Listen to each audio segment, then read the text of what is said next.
ténèbres. Assez, c'est assez, il faut que la lumière triomphe. C'est le moment que de voir les enfants de Dieu se réveiller du sommeil spirituel et d'être dans le réveil spirituel pour amener le règne de Christ, pour amener les œuvres de lumière à supplanter les œuvres de ténèbres, lever pour pouvoir arracher les âmes des mains de l'ennemi pour les amener à Christ. Manifester l'amour, le caractère de Dieu partout, dans tous les domaines de notre vie, pour amener les gens à pouvoir encore vénérer, glorifier le Créateur qui est béni éternellement. Et Romains 13, 11 à 12 dit ceci: la nuit est avancée, le jour approche. Dépouillons-nous donc des œuvres des ténèbres et revêtons les armes de la lumière. Alléluia. On veut la foi pour que les malades soient guéris. On veut la foi pour voir les démons quitter. On veut la foi pour gagner le Québec à Jésus. Mais ce n'est pas ailleurs qu'on va trouver la foi que dans la parole de Dieu. Plus on va méditer la parole de Dieu, plus ça va nous galvaniser, plus ça va attiser un feu en nous. Et ce feu-là va nous amener dans les rues du Québec, dans la nation du Canada. Parler, prêcher, on a besoin de la plénitude du Saint-Esprit. Chaque matin, quand tu te lèves là, ça doit être ça ton soupir. Cet esprit, remplis-moi, inonde-moi. Cet esprit, j'ai besoin de toi pour cette journée encore. Remplis le vase que je suis. Fais que ça déborde. Saint-Esprit, j'ai besoin de toi. Que nous puissions expérimenter la plénitude du Saint-Esprit. Pour que quand on va sortir, on dit que Paul n'avait même pas besoin de toucher les gens pour qu'ils guérissent. On dit qu'on prenait les mouchoirs, on le touchait et puis on partait. Pierre aussi c'était pareil, son nom guérissait les malades. Donc vous imaginez que le monde a besoin. Combien de personnes sont malades? Combien de personnes ont besoin de voir Dieu? Combien de personnes sont assoiffées? C'est le temps. On l'a dit dans toutes les conférences, tous ceux qui parlent, les hommes de Dieu. Le Québec a besoin de voir et d'expérimenter Dieu. Marcher selon Dieu. Puisse revenir à Christ, puisse revenir à la vie, puisse revenir à une relation avec Dieu, puisse voir encore leur vie être ranimée, ravivée. Et c'est ça également qu'on va appeler réveil. Parce que les cœurs vont se tourner, les cœurs des créatures vont se tourner vers le Créateur.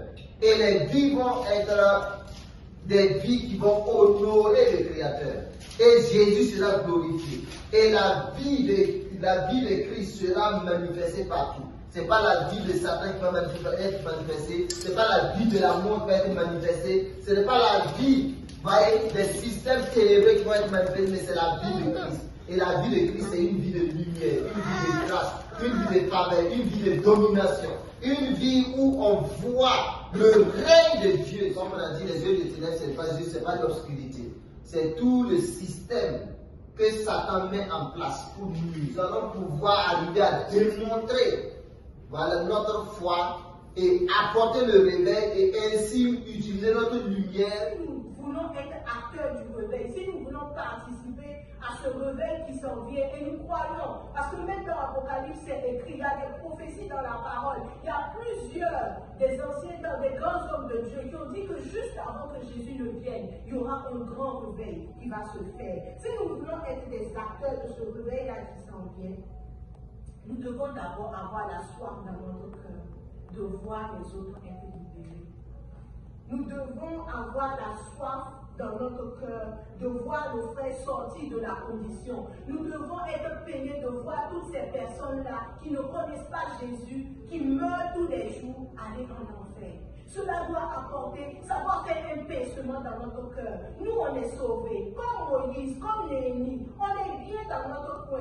Si Jésus vient aujourd'hui, c'est sûr, on va aller au ciel. Si on garde la foi, comme l'apôtre dit, j'ai gardé la foi, j'ai combattu le bon combat. Si on garde la foi, qu'on reste en Jésus, qu'on vit la vie de sainteté, on est sauvés. Oui, on est bien, on est tout.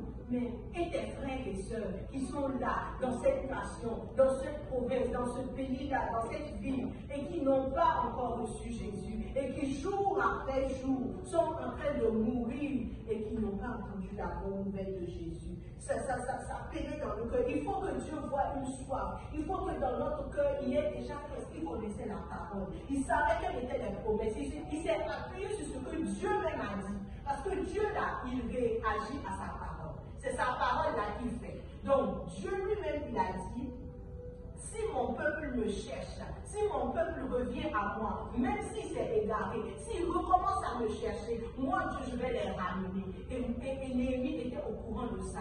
Donc il s'est appuyé sur ça pour prier. Et puis dit, Seigneur, fais grâce. Alors nous devons nous aussi connaître la parole, être réveillés, prier, être en intimité avec Dieu. Et puis dire à Dieu, Seigneur, tu vois tous les jours, moi je te prie. Est-ce qu'on prie tous les jours? Est-ce qu'on médite la parole de Dieu tous les jours? On ne peut pas dire qu'on veut le réveil, être des acteurs du réveil. Quand nous regardons dans l'histoire, tous ceux que Dieu a utilisés pour apporter le réveil, c'était des gens qui avaient soif, qui avaient faim, qui avaient la compassion, mais c'était des gens aussi qui avaient une intimité. Et nous devons être des change makers, des gens qui apportent des changements, voyez, qui occasionnent des changements, qui bouleversent les choses, voyez, pour la gloire de Dieu.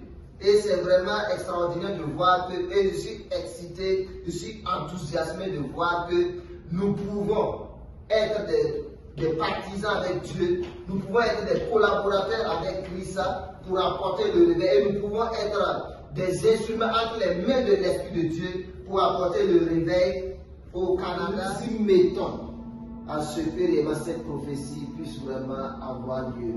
Et quand il a raconté cela, quand il a dit vraiment, j'étais enthousiasmé de voir que, en réalité, le ministère qui est Centre chrétien de réveil de domination, ce n'est pas une idée humaine, c'est une idée divine. Et Dieu est dans ce ministère. Et nous savons que, et je suis sûr et certain, que chacun de nous a une part, un rôle à jouer. Et le Seigneur va utiliser toi et moi pour que nous puissions arriver à amener réellement ce réveil, cette prophétie